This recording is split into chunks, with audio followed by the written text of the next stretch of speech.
वैसे तो राजस्थान में इस साल कई बहुत सारे मुद्दे उठे हैं। कहीं आपने बीकानेर खिचड़ी का सुना होगा, कहीं आपने देखा होगा नरेश मीना का जन आंदोलन।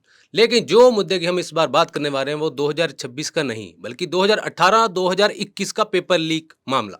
जी, बिल्कुल सही कहा आपने जसकीरत जी। 2018 और 21 में जो पेपर लीक हुआ था, जिसकी बदौलत गहलोत सरकार गिर गई थी। हमें कह सकते हैं कि भाजपा ने सबसे बड़ा मुद्दा उठाया था और आज एक बार फिर से उसी पेपर लीक की चर्चा हो रही है। हुँ, वजह ये है कि बाबूलाल कटारा ने जो है, किरोड़ी लाल मीणा को काफ़ी सारी बातें लिखी है। और किरोड़ीलाल मीणा ने बाकायदा एक पत्र भजनलाल शर्मा जी को लिखा है और उस पत्र में क्या कुछ किरोड़ीलाल मीणा ने कहा या क्या आरोप लगाए, वो दीपा भाई आपको बताएँगे। जी, बिल्कुल, हम पहले बात करेंगे किरोड़ी लाल मीणा के लिखे हुए पत्र का एक-एक शब्द के बारे में। उसके बाद हम बात करेंगे आगे की कि किस तरह के आरोप लगाए जा रहे हैं और इस मामले में राजकुमार रोत भी पहले आपको बता दें और दर्शकों को बता दें कि ये मामला पहले उठा चुके हैं। हुँ। तो सबसे पहले हम किरोड़ी लाल मीणा का पत्र लिखते हैं जो उन्होंने मुख्यमंत्री भजनलाल शर्मा के नाम पर लिखा है।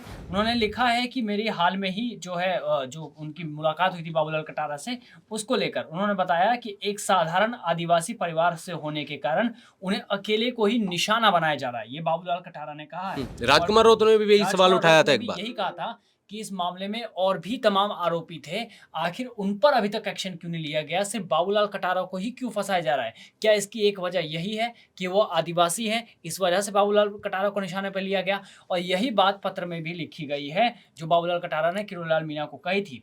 इसके साथ ही उन्होंने लिखा है कि और पूरे प्रकरण को इस प्रकार प्रचारित किया जा रहा है मानो समस्त फर्जीवाड़ा उन्होंने ही किया हो, जबकि भर्तियों में फर्जीवाड़ा कर युवाओं की मेहनत, प्रतिभा और उनके सपनों का सौदा करने वाले बड़े मगरमच्छ आज भी खुलेआम घूम रहे हैं, उन पे कोई कार्रवाई नहीं कर रहा। ये बाबूलाल खटारा ने कहा है साफ सीधे शब्दों में कि सबसे पहला तो सवाल यही उठता है जस्सी जी हुँ। कि क्या वाक़ई आदिवासी होने के कारण बाबूलाल खटारा को फँसाया जा रहा है? देखिए, इसका अगर आपको आदिवासी होने के लिए बाबूलाल कटारा को फँसाया जा रहा है, इसके लिए आपको 2000 थोड़ा-सा पीछे चलना पड़ेगा, 2020 के अराउंड।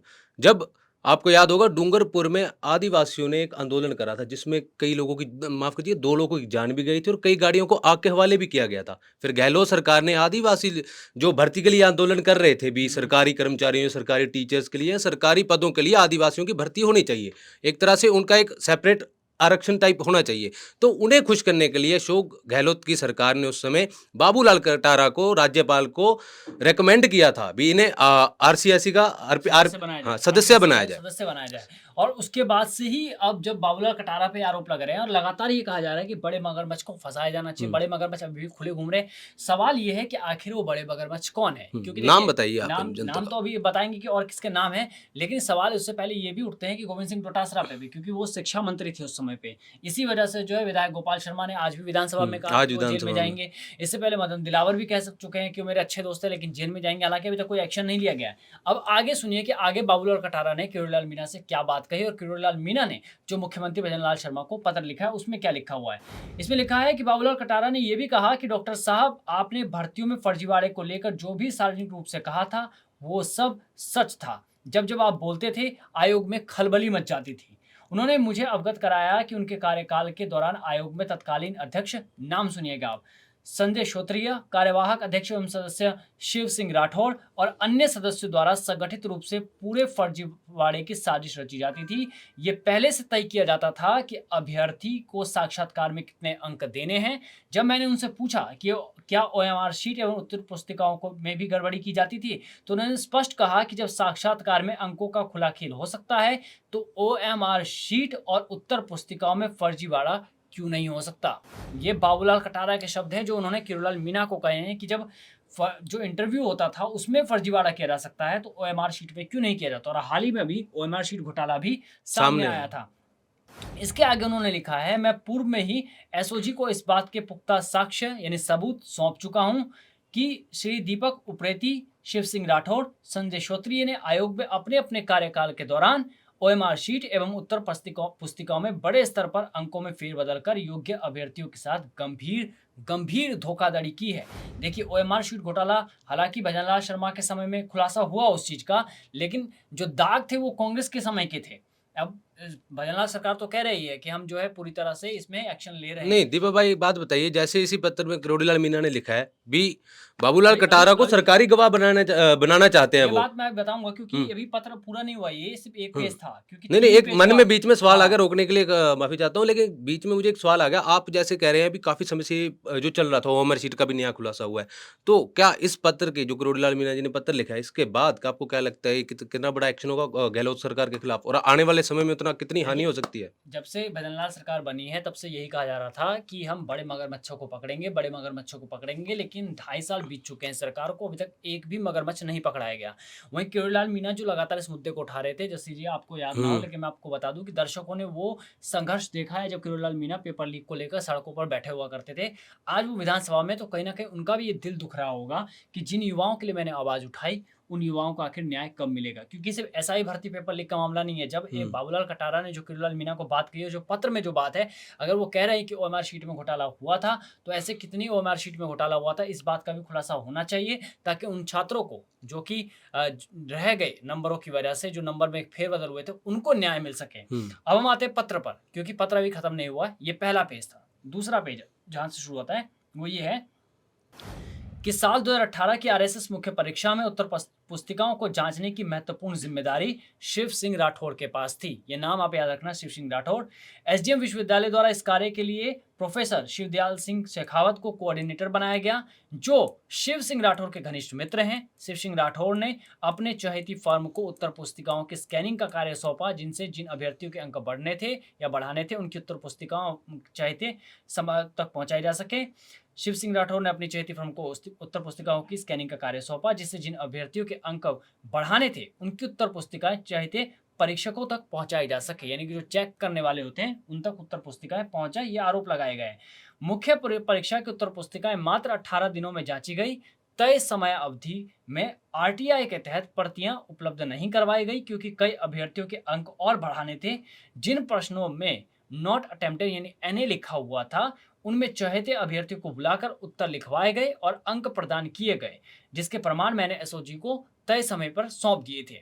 गलत उत्तरों पर भी अंक दिए गए। कई अभ्यर्थियों की उत्तर पुस्तिकाएं ऐसे प्रतीत होती थी मानो उन्हें लिखने के लिए 8 से 10 घंटे का समय दिया गया हो, जबकि पेपर सॉल्व करने का समय 3 घंटे का था। साक्षात्कार में भी भयंकर गड़बड़ियां हुई थी। एक अभ्यर्थी के संबंध में आरपीएससी के अध्यक्ष भूपेंद्र यादव को इंटरव्यू से पहले ही व्हाट्सएप पर मैसेज कर बता दिया गया था कि अमुक अभ्यर्थी अभ्यर्थी को 82 अंक आएंगे, और वही अंक दिए गए। इससे प्रमाण में भी एसओजी को सौंप चुका हूं। ये इनके पत्र की लाइन है जो किरोड़ीलाल मीणा ने लिखी है। मतलब कितने गंभीर आरोप लगाए हैं कि पहले से ही हुँ। जो है नंबर तय कर दिए जाते थे वहां पर कि कितने नंबर देने हैं, और फिर ओएमआर में घोटाला होता था, साक्षात्कार में घोटाला होता था। नहीं, सरकारी जो अध्यापक थे उनके अलावा प्राइवेट अध्यापकों को भी चेक करने के लिए दिए जाते थे हाँ, भी, मतलब ये ताकि सरकार सीधा-सीधा तक आरोप पहुँचे ना लगाया गया है। चीज़ें। सीधा-सीधा आरोप लगाया गया है कि जो चहेती फर्में थी, अभी जो हाल-फिलहाल में जो ओएमआर शीट घोटाला हुआ, हुँ, जो उसको भी बता दें जसकीरत जी आपको, कि उसमें भी यही बात सामने आई थी कि जो फर्म थी, वो उत्तर प्रदेश में बैन थी, और राजस्थान सरकार ने उसी फर्म को उस समय पे, यानी गहलोत सरकार ने उसी फर्म को जाँचने के लिए दिया।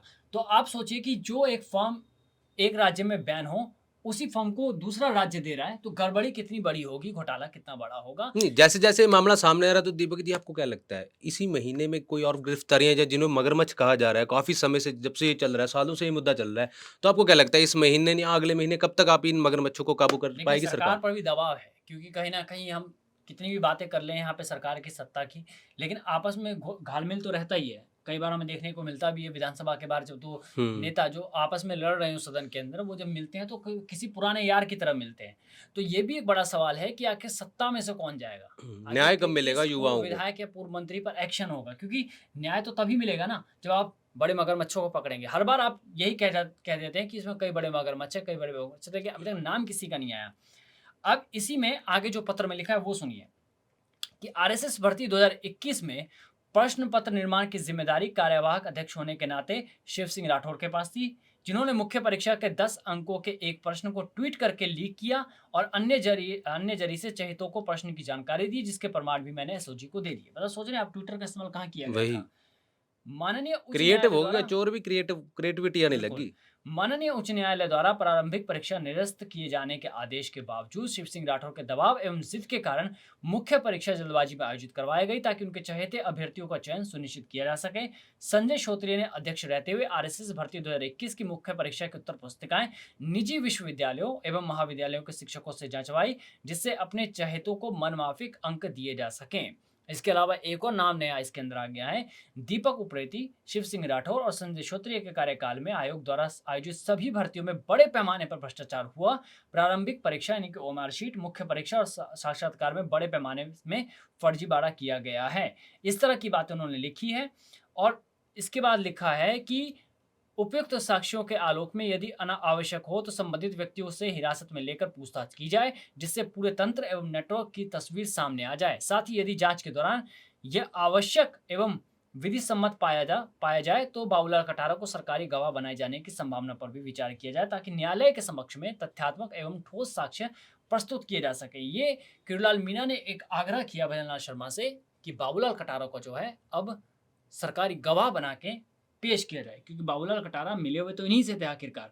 अब जेल में है, सुप्रीम कोर्ट से उन्हें हालांकि राहत भी मिली है अभी हाल फिलहाल में, जिसको लेकर कांग्रेस काफी हमलावर रही इस चीज को लेकर कि कांग्रेस का ये कहना था कि आपने जो पैरवी गलत की, जिसकी वजह से उनको मिला सुप्रीम कोर्ट देखिए, की अब तरफ मुझे से। लगता है जिस हिसाब से डॉक्टर किरोड़ीलाल मीणा ने भी पत्र दिया है, तो ये मुद्दा पहले से ही बहुत गर्म था। जैसे ओमर सीट है, मुद्दा एकदम से वो नहीं है अभी बिल्कुल ठंडा हो गया, बिल्कुल गर्म हो गया, ये चलता आ रहा है सालों से। तो मेरे उम्मीद तो यही है अभी इस पत्र के बाद कुछ न कुछ अपने को नाम या गिरफ्तारियां देखने को मिलेंगी, और जो जनता थी, जो युवा थे जिन्होंने परीक्षा दी थी, उन्हें न्याय भी मिलेगा। जी बिल्कुल, यही बात किरोड़ीलाल मीणा ने भी कही है कि लास्ट में एक लाइन लिखी है कि यशस्वी प्रधानमंत्री नरेंद्र मोदी जी का भी यही संकल्प है, और पूरे राजस्थान में बीजेपी के मंत्री और नेता, तमाम नेता यही कहते हैं कि हम पेपर भर्ती में लीक होने से रोकेंगे। अभी हाल फिलहाल में देखा होगा आपने कि बजट के अंदर भी उप मुख्यमंत्री दिया कुमारी ने कहा कि जैसे नेशनल टेस्टिंग एजेंसी होती है, उसी तरह राजस्थान के अंदर भी एक इस तरह ही एक एजेंसी बनाई जाएगी जो पेपर पे लगाम लगा सके। इस तरह की चीज़ों पर लगातार सरकार काम भी कर रही है, लेकिन सवाल यही कि एसआई भर्ती पेपर से लेके जो 19 पेपर लीक हुए थे, उन पर आखिर एक्शन कब होगा, और मतलब न्याय कब मिलेगा। एक्शन मतलब कि बड़े मगरमच्छों पर एक्शन कब होगा, क्योंकि छोटे मोटे आपने जो सदस्य ही तो अभी पकड़े हैं, आरपीएससी के ही जो थे वो पकड़े गए। देखिए, पेपर लीक होना वो भी एक स्टेट लेवल का छोटी बात नहीं है, कुछ ना कुछ बड़े लोगों का हाथ बिल्कुल होगा। कोई आम आदमी या कोई आम व्यक्ति या कोई कर्मचारी इतना बड़ा खेल नहीं रच सकता, वो भी इतना बड़ा छुपा के, इतने सालों तक छुपा के, नाम भी पॉसिबल नहीं है किसी आम आदमी के। क्योंकि इसमें पत्र में एक और चीज़ लिखी है कि सभी तथ्यों के अलावा एसओजी के 3 अधिकारियों ने अपने लोगों को पेपर पढ़वाए, जिसमें मोहन पोशवाल सीआई मुख्य सरगना है। उसने कई आरोपियों को बचाया, कई निर्दोषों को फंसाया, कई साक्ष्य मिटाए भी गए। मोहन पोशवाल के घनिष्ठ संबंध paper leak mafia Suresh Dhaka और भूपेंद्र सारण से हैं। सुरेश ढाका को फरार करने में मोहन पोशवाल की महत्वपूर्ण भूमिका रही। किस किस प्रकार एसओजी के लोगों ने जांच के दौरान गड़बड़ियां की, उसके सारे प्रमाण मैंने एसओजी को दे दिए। मोहन पोशवाल को एक जांच में एसओजी ने दोषी माना, यानी पिछले राज्य में बाढ़ी खेत को खाने में जुटी थी। क्योंकि अब यहाँ पे जो आरोप है ना, वो एसओजी के अधिकारियों पर भी लग रहे हैं कहीं ना कहीं।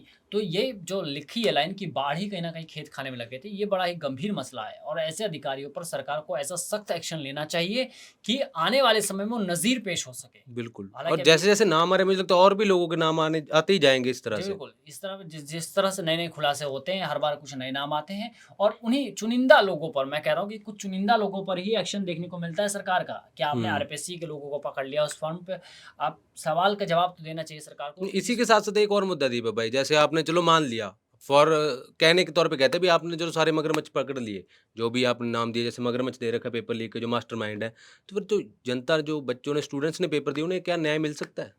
नहीं, उनका तो मेरे ख्याल से अब भविष्य खराब हो गया, मतलब उनके साल तो बर्बाद ही हो गए, क्योंकि जो उस समय के लिए एलिजिबल होंगे शायद वो अब ना हो। हाँ, कई लोगों ने उम्र तो बढ़ ही रही है। उम्र तो बढ़ ही चुकी है, सरकारी नौकरी में हमेशा उम्र तय होती है।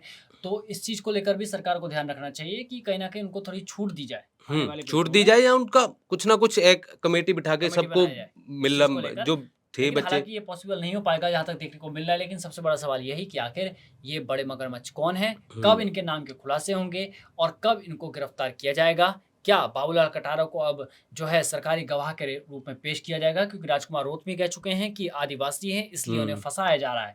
तो अब देखने वाली बात ये होगी कि क्या आदिवासी नेता, आदिवासी के अलावा जो बाकी हैं, उन पर क्या एक्शन होता है? उनको किस तरह से लिया जाता है एसओजी के द्वारा, और जिस तरह भी एसओजी टीम काम कर रही है लगातार पेपर लीक को लेकर, या आरपीएससी के जो अध्यक्ष हैं अभी आलोक राज जी, वो लगातार अभी एक्शन मोड में ही नजर आते हैं। जिस तरह के आरोप लगते रहे उनके विपरीत वो अपने काम में लगे हुए हैं। हुँ। तो अब सबकी नज़र जो है सरकार के पाले में है कि भजन लाल शर्मा इस पर आखिर क्या एक्शन लेते हैं।